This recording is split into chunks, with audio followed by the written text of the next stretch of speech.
مسيرة اضرب اضرب اضرب اضرب اضرب اضرب اضرب ယူကရိန်းသမ္မတဗလာဒီမာဇလန်စကီကအမေရိကန်နဲ့အစ္စရေးတို့ရဲ့တိုက်ခိုက်မှုတွေကိုအီရန်ကပြန်လည်တုံ့ပြန်တဲ့နေရာမှာအသုံးပြုတဲ့အီရန်ဒရုန်းတွေကိုဘယ်လိုတားဆီးကာကွယ်ရမလဲဆိုတာကိရက်ကိုအကူအညီတောင်းထားတဲ့နိုင်ငံ17နိုင်ငံရှိတယ်လို့ပြောကြားခဲ့ပါတယ်။အပြန်အလှန်အနေနဲ့ယူကရိန်းဟာဒရုန်းကျွမ်းကျင်ပညာရှင်တွေကိုနိုင်ငံ3နိုင်ငံကိုပို့ဆောင်နေပါတယ်။အဲဒီလှုပ်ဆောင်မှုကရုရှားနဲ့ယူကရိန်းဖြစ်ပွားနေတဲ့စစ်ပွဲအတွက်အမေရိကန်နဲ့သဘောတူညီမှုလုပ်ရမှာအားတာချက်တစ်ခုအဖြစ်အသုံးဝင်လာမယ်လို့လည်းယူကရိန်းဘက်ကမျှော်လင့်ထားပါတယ်။ဈေးသက်သာပြီးရွယ်ကူစွာလွှင့်တင်နိုင်တဲ့အီရန်ကဖန်တီးထားတဲ့ရှက်ဟက်ဒရုန်းတွေဟာအီရန်ရဲ့ဆက်လက်နက်တွေထဲမှာအနည်းအများဆုံးလက်နက်တွေကတစ်ခုဖြစ်ပါတယ်။အဲဒီဒရုန်းတွေကိုလည်းရုရှားကယူကရိန်းကိုတိုက်ခိုက်တဲ့နေရာမှာကြဲကြဲပြန့်ပြန့်အသုံးပြုခဲ့ပါတယ်။အခုချိန်မှာတော့ယူကရိန်းရဲ့ဒရုန်းတားဆီးရေးကျွမ်းကျင်မှုဟာအရေးကြီးဆုံးအားတာချက်တစ်ခုဖြစ်လာနေပါတယ်။အိမ်ဖြူတော်ရဲ့တောင်းဆိုချက်အရယူကရိန်းဟာဒရုန်းကျွမ်းကျင်တဲ့အဖွဲ့တွေကိုအရှေ့လေပိုင်းကိုပို့ဆောင်နေပါတယ်။စလန်စကီရဲ့ပြောကြားချက်အရယူကရိန်းစီကိုအကူအညီတောင်းထားတဲ့နိုင်ငံ17နိုင်ငံရှိပြီးအခုအချိန်မှာအဖွဲ့3ဖွဲ့ကိုကာတာ UAE ဆော်ဒီအာရေဗျတို့စီကိုပို့ဆောင်ထားပြီးဖြစ်တယ်လို့ဆိုပါတယ်။ယူကရိန်းသမ္မတစလန်စကီက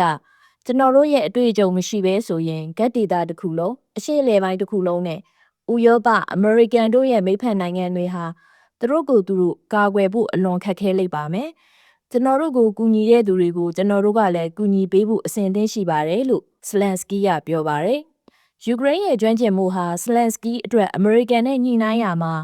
အားသာချက်တစ်ခုဖြစ်လာပြီးသူကလည်းအကူအညီပြန်လည်ရရှိမယ်လို့မျှော်လင့်ထားပါတယ်။ယူကရိန်းမှာလိုအပ်နေတဲ့ကာကွယ်ရေးစနစ်တွေကိုအပြန်အလှန်လဲလှယ်နိုင်မယ်လို့လည်းသူကမျှော်လင့်နေပါတယ်။ကျွန်တော်တို့မှာ Patriot ဘက်ထရီစနစ်အနည်းချင်းရှိနေပါတယ်။ကျွန်တော်တို့မှာမလုံလောက်နေတဲ့လက်နက်တွေထဲမှာဘက်ထရီမစ်ဇိုင်းတွေပါဝင်နေပါတယ်။သူတို့ကကျွန်တော်တို့ကိုပေးနိုင်ရင်ကျွန်တော်တို့ကလည်း drone ဖမ်းဆီးဖျက်ဆီးနိုင်တဲ့ interceptor တွေကိုပြန်ပေးနိုင်ပါတယ်။ဒါကတန်ဖိုးတူအပြန်အလှန်လဲလှယ်မှုပါလို့သူကဆိုပါတယ်။ရှယ်ဟက် drone တွေကိုရင်ဆိုင်မှုနီးလန်းအသစ်တွေတည်ထင်ရမှာဖြစ်ပါတယ်။အကြောင်းကတော့တာမန်လေကြောင်းကာကွယ်ရေးစနစ်တွေကိုအသုံးပြုရင်ကုန်ကျစရိတ်အလွန်မြင့်မားနေလို့ပဲဖြစ်ပါတယ်။ရှယ်ဟက် drone တစ်စင်းကိုဒေါ်လာ9သန်းနဲ့မစ်ဇိုင်းနဲ့ပြစ်ချလို့မဖြစ်ပါဘူး။ကမ္ဘာပေါ်မှာဘယ်နိုင်ငံကမှအဲ့ဒီကုန်ကျစရိတ်ကိုအကုန်ကျမခံနိုင်ပါဘူးလို့ယူကရိန်းဘက်ကပြောပါတယ်။